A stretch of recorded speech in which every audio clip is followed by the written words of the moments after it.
Hey everyone, welcome back to my channel. I am 𝙎𝘼𝙈, and today we have an incredible guest on the channel for you guys and an incredible topic. We have Richie Kirwan, and he is an expert nutritionist and a nutrition researcher. He knows so much on this topic, and I was researching this a couple months ago. He had the best video on YouTube about why omega-3s are important and how we get them, whether we're vegan or whether we're not vegan. So let's get right into it. Hey Richie, how's it going? I am very, very well, Julian. Thanks for having me on. Yeah, thanks so much for coming on. So do you want to just say a little bit about yourself? That would be great before we get right into it. Yeah, sure. So like you said, I'm a nutritionist and I'm a nutrition researcher, just finishing off my PhD at John Moores University in Liverpool in the UK. And my area of research is specifically working in cardiac rehab, so people who've had cardiac conditions. And we use diet and exercise to help them build muscle, improve their quality of life, and hopefully reduce their risk of having heart conditions in the future. So that's kind of me Incredible. in a nutshell. Amazing. And okay, so omega-3s. I know they're so important for us, for our mind, so important. Our mind will not be functioning at its best if we're missing omega-3s, correct? And for our heart and maybe a few other things as well. So if you could maybe explain like what are omega-3s and what are omega-6s and how do they work? Yeah, absolutely. So I suppose the thing that we should start with is like what fats are, and we get fats from our diet, and we often hear all of these different terms like saturated and monounsaturated, and a lot of people aren't exactly sure what it means. So fat is it comes in a form called a triglyceride, and it's basically fatty acids, and we can have these fatty acids attached to something called glycerol, and those fatty acids can all be of many, many different types, and we have the saturated, unsaturated, and polyunsaturated. And when we say a fatty acid is saturated, it basically means it's one long straight chain with no double bonds. It's all single bonds along it. And that's important because when you have a straight chain, if you have lots and lots of straight chains together, they can get packed really, really tightly together. And a lot of people will know that like saturated fats, things like if we give an example, butter or lard or coconut oil, at room temperature, they're solid, and they're solid because you've got these long straight chains that can just get really, really close together. But when you add a double bond in there, so for example, if you add in one double bond into a fatty acid, it becomes a monounsaturated fat. And that little double bond, what it actually does is it actually bends that fatty acid chain. And when you have a bend in a fatty acid chain, those fatty acids, they can't stick together as closely. So we get liquids. So for example, a monounsaturated fat would be something like olive oil. And obviously olive oil is liquid at room temperature. And then if you add in another double bond, so if you have two or more double bonds, we call that a polyunsaturated fat. And then obviously if you've got another double bond, you've got another little bend. And those are even more liquid, but they are, a little bit more liquid at room temperature. So those are your things like sunflower oil or flax oil. So those are our polyunsaturated fatty acids. And the thing about polyunsaturated fats, or some polyunsaturated fats, is humans can't produce them. And humans need to get polyunsaturated fats, or two polyunsaturated fats very, very specifically in our diet, to make lots and lots of other compounds in our body, things like prostaglandins, which are basically hormone-like substances in our body. So we need to get those, what we call essential fatty acids. And those essential fatty acids, there's two types. There's one which is called linoleic acid, which is an omega-6 fat. And then there is alpha-linolenic acid, which is an omega-3 fat. Am I okay so far, or am I Yeah, getting no, too far ahead of absolutely. myself? No, this is great. No, it's amazing. Okay, so once those two fatty acids, they're the two types. We've got the omega-6 and the omega-3. Essential, we need to get them in small amounts into our diet. And our body uses those. And the way our body uses them is it elongates those fatty acids, and it adds in extra double bonds. So we can't produce them ourselves, but what we can do is if we get them from our diet, we can make them longer, and we can add in the double bonds. And what we do is we use them, especially the omega-3 ones, we use them to make things called EPA, which some people will have heard of, and that's eicosapentaenoic acid, which is an absolutely lovely name to repeat multiple times. And then we can also lengthen and add another double bond to something called DHA, which is 𝑔𝒂𝒗𝒆 acid. So people will have heard of EPA and DHA, probably if they're interested in nutrition, because it's what's commonly found in fish oil. Yeah. So we make those, and those are what we call the active forms of those fatty acids, those omega-3 fatty acids. And we use them for a multitude of different purposes in our body. So we can use them for manufacturing some of the essential membranes that we have in our brain. So they're essential for nerve conduction, for brain function. We use them for, like you said, reducing inflammation in our body. So they're powerful anti-inflammatory factors, or used for the formation of anti-inflammatory factors in our body.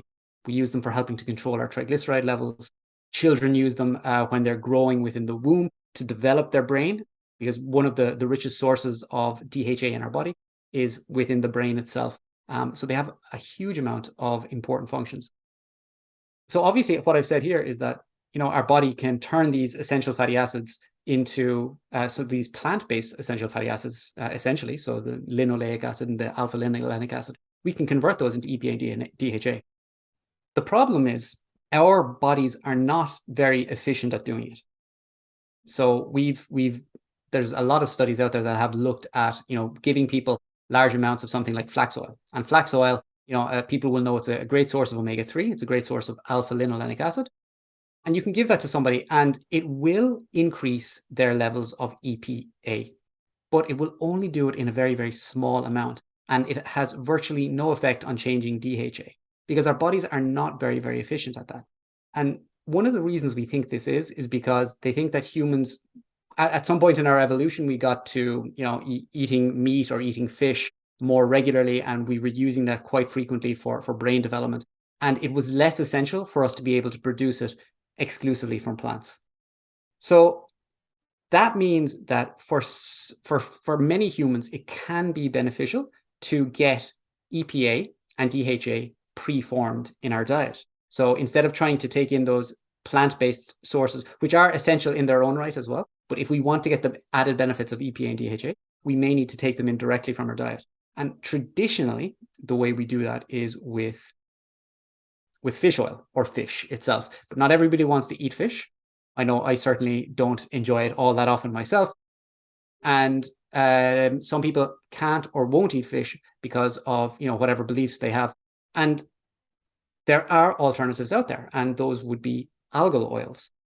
And again, I realize I'm speaking a lot and I'm not giving you a chance to get a No, get a it's word good. in. I like it. I love it. It's great information. Yeah. My apologies. Keep going. So algal oils, some people may be familiar with them or they may not. So what an algae is basically it's the very, very small microscopic forms of plants that we find in the ocean.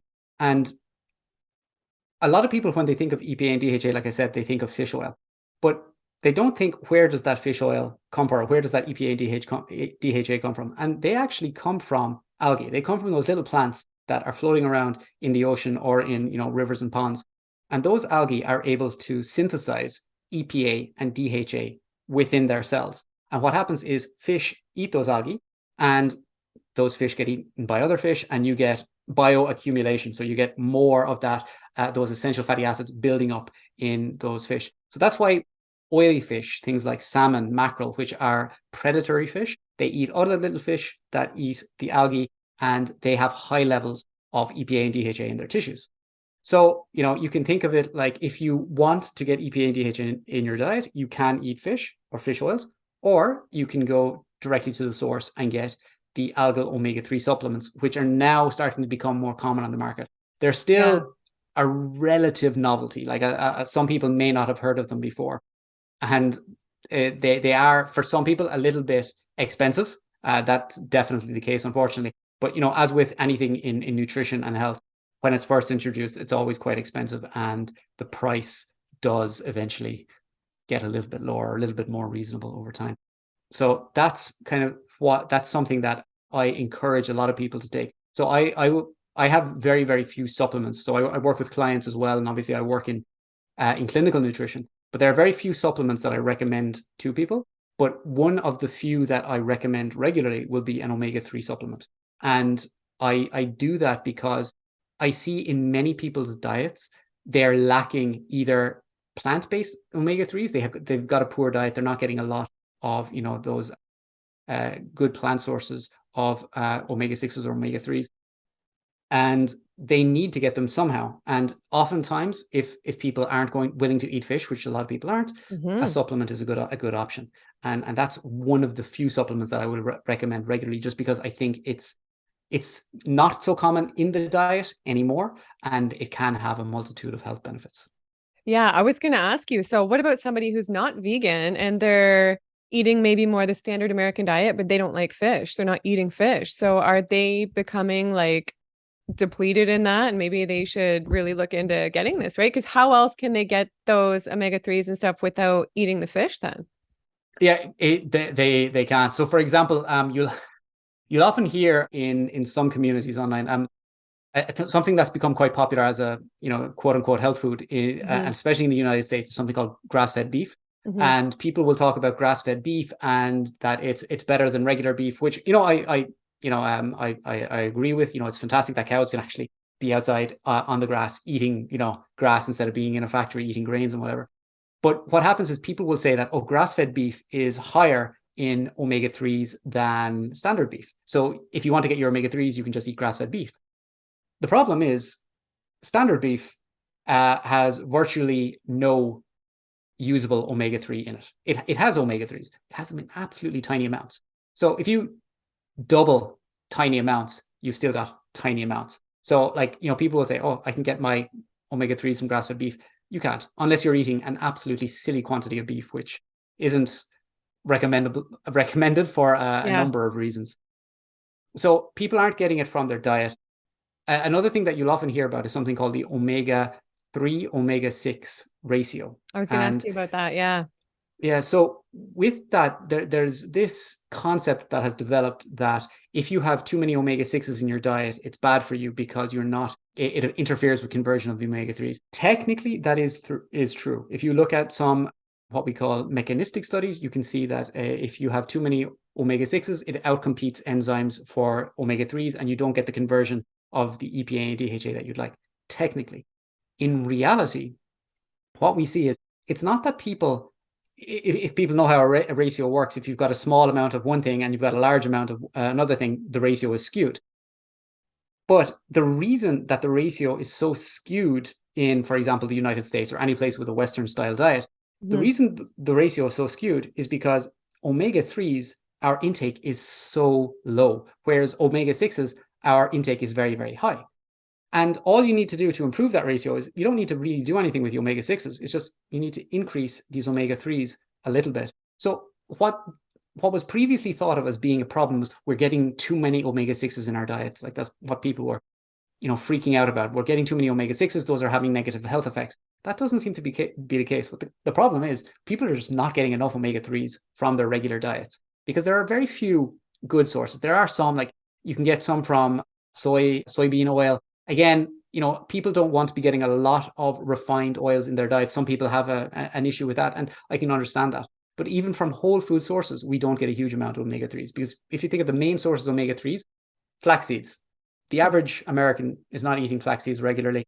Walnuts, average American is probably not eating those. You can get them in hemp seeds, pumpkin seeds. Again, these are not hugely popular foods that people aren't eating a lot. And again, the main source of omega-3 in the diet does seem to be fish, and fish is not eaten by many people or not eaten commonly or regularly enough. And by the way, with fish, it's not any type of fish. It does need to be oily fish. So white fish like cod or haddock it has virtually no fat whatsoever. So it has no omega-3s. So yeah, people do need to be conscious of that. And it is very, very easy to become deficient or have insufficient amounts of those omega-3s in our diet. Yeah. And I think it can really, really affect your mental health. And I noticed even okay, so I supplement. I think your video led me to research this supplement, but I take an all-in-one supplement. So I can link this down below. This is all-in-one because I'm vegan. So it has like B12, iodine, zinc, K2, selenium, DHA, EPA. But I wanted to take extra for the omega-3s. So I researched, and this one I found was the best. This is a Sun Warrior one, which I will link below as well. This is what I take. And I did notice a difference on my mental health improved, like taking the DHA, the EPA. Like, do you think that there's a big impact on our mental health with that nutrient? Absolutely. And just before I get into that, I'm going to touch on something that you said there about having, so that first supplement is an all-in-one, you called it, yeah? Yeah. So this is an all-in-one. Yeah. Okay. So what I say to people is an all-in-one is a great, let's say, fallback strategy, just in case. It's just, you have it there just in case something is lacking in your diet. And they're great for what we call micronutrients. And so micronutrients are things that we need in very small amounts, because You can add loads of these together into one little pill and you can get them and you can, cover all of your bases basically. But there are certain nutrients, certain micronutrients that we need in much higher amounts than the other ones. So for example, calcium is one. And I often say, somebody say, oh, I'm taking an all-in-one multivitamin, my calcium is covered. No, it's not, because you need calcium in such large amounts that you're not going to be able to fit it in enough into one pill. So taking a separate calcium supplement is a good idea. The same applies to omega-3s and omega-6s.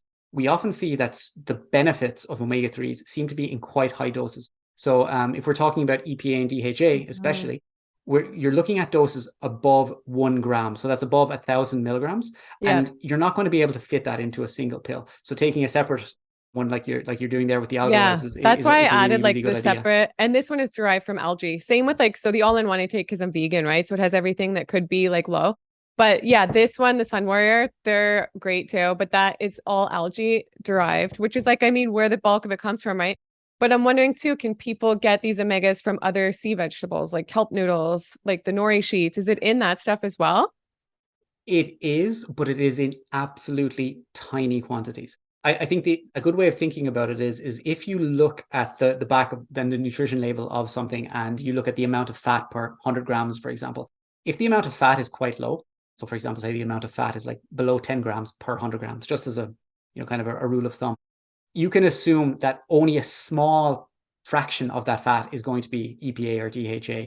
So I wouldn't consider like, going out and just eating loads of seaweed products to be a really, really good way of doing it. Because if you think about it, algae does contain the EPA and DHA, and it's only some specific algae. But what happens is you get, like I said earlier, bioaccumulation. So you get, it's little fish eating the algae, and those little fish get eaten by bigger fish, which get eaten by bigger fish, and it gets concentrated as it moves up the food chain. So yeah, I like if somebody wants to get more EPA and DHA in their diet, I definitely wouldn't recommend going out. Nori sheets are not going to cut it, unfortunately, despite the fact that they're absolutely delicious. Yeah. But when it comes to brain health, I just want to get back to your question on that. So there are quite a few trials out there that show that DHA supplementation can be quite beneficial for maintaining what we call cognitive function, especially as we get older. There was actually a really interesting trial that was done. I think it was in a Chinese population. And what they did was they gave supplements, then they gave quite a high dose. I think it was approximately 2 grams, so 2,000 milligrams of DHA to this older population and observed them over a course of, I believe it was a year. And what they were looking at was brain shrinkage, and that they found that brain shrinkage was considerably less in the population that was taking, in the group that was taking the DHA supplements. Okay, wow. So we do know that DHA is absolutely essential for brain health. And so that's kind of the cognitive side of things. There's also a lot of research around essential fatty acids and depression or low mood. And people would automatically assume that if DHA is good for that, it will probably be good for low mood as well. But that doesn't seem to be the case. It actually seems to be the other omega-3 that I mentioned, EPA, that seems to have a better impact on improving mood. Now, this is not me saying that if somebody's depressed, taking an EPA supplement is going to help fix them or cure them. That's not the case. But what we often say in clinical nutrition is it might be a good adjunct therapy. So something somebody could add to their diet while they're going to, therapy, or they're taking antidepressive drugs, whatever they're doing as part of their, aside to the rest of their treatment. And it may be beneficial for improving mood in certain people, especially in people who have low levels of omega-3 as is. Yeah, that's what I was going to ask. Do you think sometimes people who are depressed, it could be that those nutrients are low? It is quite possible. There was a very interesting trial that was done in Australia, I'm going to say about 4 or 5 years ago. It was called the SMILE trial. And don't ask me what the acronym means, but it was a study on depressive function.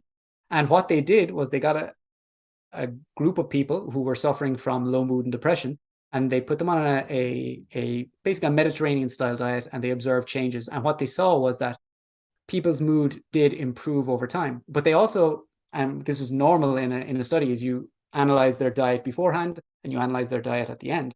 What they found was these people with depression, their diet quality at the start was horrendous. like they had like what you would call an SAD, like a standard American diet, the SAD Yeah. diet.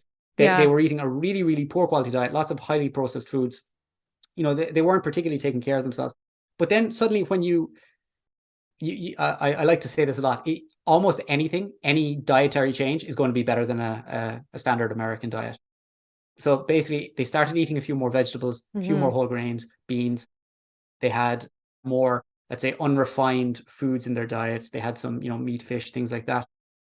And they got better. And some people might say, well, duh, they stopped eating crap and they got better. But unfortunately, a lot of people do eat a lot of crap. And, it's probably responsible for, a lot of health issues we have today. Yeah, absolutely. And it's in salmon too, right? The omega-3s? EPA and DHA? Yeah. Yeah, In absolutely a is. pretty large dose, right? So I'm just wondering, Oh, because a lot of vegans, they'll maybe be neglecting that nutrient and then they'll eat a piece of salmon. And it's very common to see like people break their veganism on YouTube and they're like, I had a piece of salmon, it reset my brain. Do you think maybe in some cases, because I know as a vegan, the first few years, I didn't even think of this. Like I wasn't taking an algae supplement or even thinking about any of this. So I think it's very common to be overlooked in the vegan world too, this nutrient that we need. And with these omegas, and do you think maybe that's the case? Sometimes they have the salmon, so they feel so much better because they're getting that EPA and DHA.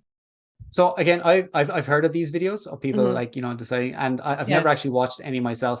So, somebody's not going to eat a piece of salmon and, within a couple of days, suddenly it's going to, improve their mental health or improve their mental clarity, just like that. That's not going to be the case. That's not Okay. how it works. It's very hard to give a comment on it. Yeah. You don't know what's happening with that particular Yeah. individual. Maybe it's like they had a piece of salmon. It's like, oh, I forgot how much I enjoyed this. Yeah. And then they could go like that. But with nutrition, it often takes a bit of time before you see improvements like that. There are very few substances that have such an acute effect. Like somebody's not going to go from depressed or cognitively deranged to, Yeah. cognitively improved overnight from eating one piece of salmon, I should say. So if somebody watches this, they're like, okay, I'm gonna go get some algae supplements. They start taking them because they realize they're not getting much of this at all. Then how quickly do you think they would notice an improvement when you start taking it? Over the course of a few months. Oh, I would say wow. like so with any supplement, it's very hard for me to say how you're going to notice an improvement, because so for example, there are some people who can go on a vegan diet and they can function absolutely perfectly for years because our body likes to hold on to these substances. Like these are very, very well conserved substances in our body, and our bodies will hold on to them as much as possible because we need to get the benefit out of them over time. So you can avoid them for quite a while because they're fats and we can store them and you won't have a problem. So you're not exactly, if you get to a point where you've depleted your own natural stores, it's going to take a while for those to build back up. And somebody may not necessarily feel an improvement immediately, but I think we have a lot of epidemiological data from large groups of people that show that those who have higher levels of this DHA in particular in your brain, they tend to have better cognitive function moving into their later years in life. And it's, even if you feel fantastic now, it's always worth thinking about, like, how am I going to be in 10, 20, 30 years time, and what can I do now to ensure that I'm kind of in my best state. And I think omega-3s are kind of like an easy way to do that. It's like I would rather have all of these substances in my brain and for my heart health as well, because they're incredibly important for heart health as well. And even if I'm feeling great now, I think it might be worthwhile taking something that we have all of this evidence that says it's beneficial. Yeah. And I feel like there is a lot of evidence. I saw a story on YouTube. It was quite fascinating. And the gentleman was in a coma and the doctor decided to start high doses of fish oil supplements. And I mean, I'm assuming you could possibly do this with the algae as well. So I don't know, but they did that. And then like within very quick timing, the patient was like back going to the graduation at school and they just said it worked in this case. Amazing. So, I mean, I think there are some amazing cases out there. Like, I don't know, do you have anything that comes to mind too over the years that you've heard of, or like any stories you've seen where it has made like a big difference like that? So people will often I'm fairly like excuse me, amongst people who know me, they'll know that I'm not the kind of person to kind of react immediately to a study. So I'm very grounded when it comes to science. So like I will look at a number of studies. I'll look at what we call the body of literature to see what the science is telling us in general. So I'm very kind of cautious when it comes to, especially what you mentioned above is what we call a case study. And case studies can be quite useful, but a case study is just one person and one case. So if I get a number of cases together, or a trial with, a couple of hundred people together, that gives me better evidence. But I think looking at a case study, that's very, very interesting. Why did that happen? We need to look at that more. We need to investigate that more. So that's kind of my stance when it comes to something like that. But there are plenty of trials that show that, supplementation, for example, with EPA and DHA can be beneficial in a number of situations. Like for example, when it comes to heart health, potentially reducing our risk of cardiovascular events. It helps definitely reduce our triglycerides, which can be high in some individuals, especially genetically. It seems to be associated with better brain function as we're older. And one of the reasons that I think is really good is for children's brain health and for newborns, because like I mentioned earlier, we use DHA for the formation of the brain. And when a fetus is forming within the womb, that fetus obviously gets priority, and the body knows to give the fetus priority. So the body will take everything it can and give it to the fetus, and that includes our essential fatty acids. So mothers are often like depleted after they've had a child. And what we see is that a woman's stores of EPA and DHA, especially DHA, they get depleted after every subsequent childbirth, because she's giving more of these supplements, and they're oftentimes not taking in enough of the supplement, or not enough of the supplement, of the nutrients to build their stores back up. And we do have some studies that show that women who are supplemented with DHA prior to having a baby, their babies are born with higher stores of DHA, and they do perform better on some cognitive tasks as well. Wow. It's not solid science yet, but it is, again, preliminary evidence that we say it may be very, very useful for brain health and brain development in children. Wow, incredible. Absolutely fascinating. I just think you're a world of knowledge. You know so much. You know your stuff. And I love your humble approach to everything. I really admire you. And I want to thank you so much for coming on. I'm wondering if you have anything to end off to share with us about this topic, if there's anything come to mind that you think we haven't touched on. And everybody in the comments down below, let me know if you've enjoyed this video. If you want to see Richie come back on, I'm sure you do. Let me know what topic. And it's been amazing. Thank you. Thanks for having me. Absolute pleasure to speak with you. The one thing I'll say is never assume that your diet is perfect. I think it's always worthwhile kind of reassessing and kind of having a bit of a think about your diet. And it can be easy for some people, just because I don't eat this, my diet is perfect, I'm okay. That's not necessarily the case. And that doesn't mean that there's anything wrong with your diet. It just means that you may need to tweak it here or there, or add something in here or there, just to make it a little bit healthier, or a little bit, more basically health promoting in the long term. And that can happen with a vegan diet, where, certain nutrients are not as easy to get on a vegan diet. And it can be as easy as just taking a supplement to help make sure that you've got that for the rest of your life. Yeah, absolutely. And do you recommend people go to their doctor to check their omegas? I know I did that. And the doctor was like, oh, this is the first time I've ever had this checked. It sounds like it's not a common thing for people to check, but I did get it checked. He figured out the test to do for it, which was great, and everything was great. But do you recommend people go get that checked to see where they're at? So there's a bit of a debate in nutrition about whether we should be constantly checking ourselves in certain things.